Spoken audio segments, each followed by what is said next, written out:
ஜோவிதா. நான் படிக்கும் வகுப்பு 9ஆம் வகுப்பு. என்னுடைய தலைப்பு சாதனை பெண்கள். ஒப்பற்ற தமிழ் தாய்க்கும் அவையோர் அனைவருக்கும் என் முதற்கண் வணக்கம். நல்லதோர் வீணை சேதே அதை நலங்கிட புழுதியில் எறிவதுண்டோ. சொல்லடி சிவசக்தி என்னை சுடர்மிகு அறிவுடன் படைத்து விட்டாய். வல்லமை தாராயோ இந்த மாநிலம் வளமுடன் வாழ்வதற்கு என்று கூறிய பாரதியாரின் பாதம் பணிந்து என் உரையை தொடங்குகிறேன்.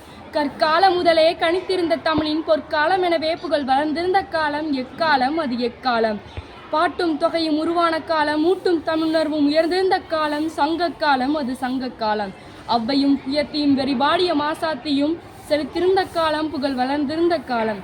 வீர மங்கையாய் கவிதைகள் எழுதும் வித்தகியாய் காவியம் படைக்கும் நாயகியாய் கருணையின் மறு வடிவமாய் விவேகமும் விடாமுயற்சியும் உடையவளாய் படிப்பின் சிகரமாய் மருத்துவத்தின் மகத்துவமாய் வேலு நாச்சியாரிலிருந்து மலாலா வரை சாதனை பெண்கள் ஒவ்வொருவரின் வாழ்க்கையிலும் ஒரு சோதனை காலமும் ஒரு வேதனை முகமும் இருக்கின்றன.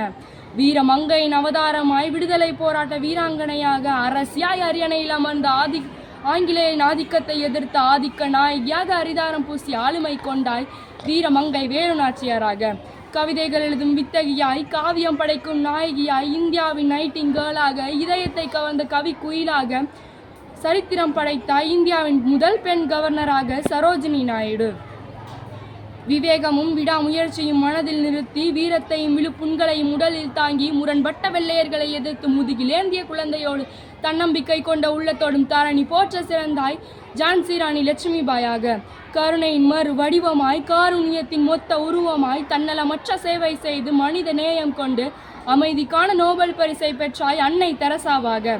அடுப்பூதும் பெண்களுக்கு படிப்பதற்கு என்று ஆணவமாக சொன்னவர்களின் மத்தியில் தமிழகத்தின் முதல் பெண் மருத்துவராய் சாதனை படைத்தாய் டாக்டர் முத்துலட்சுமியாக.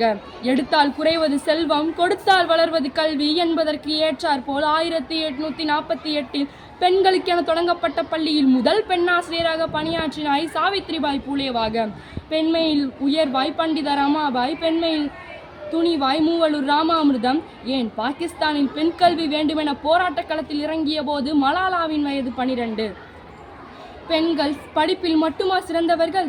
இல்லை இல்லை, விளையாட்டுத் துறையிலும் விண்வெளி துறையிலும் இன்னும் என்னென்ன துறைகள் இருக்கிறோமோ அனைத்து துறைகளிலும் சிறந்தவர்கள். வாழியவே பெண்மை வாழியவே, வளமான பெண் கல்வி வாழியவே, சமுதாயம் நலம் பெறவே புவி வளம் பெறவே, வாழியவே பெண்மை வாழியவே. படியேறு பெண்ணே படியேறு, படித்து படித்து படியேறு, முயன்றால் முடியாதது உண்டோ, பட்டமும் நீயும் பெற்றிடலாம், பாலினில் என்றும் உயர்ந்திடலாம். இன்று ஏடு தூக்கி பள்ளி பயிலும் மாணவியே நாளை நாடு போற்றும் சாதனை பெண்களாய் மாறுகிறாள். அத்தகைய சாதனை பெண்களாக நாமும் மாற அவர்கள் வழியில் நடப்போம் என்று கூறி விடைபெறுகிறேன். நன்றி, வணக்கம்.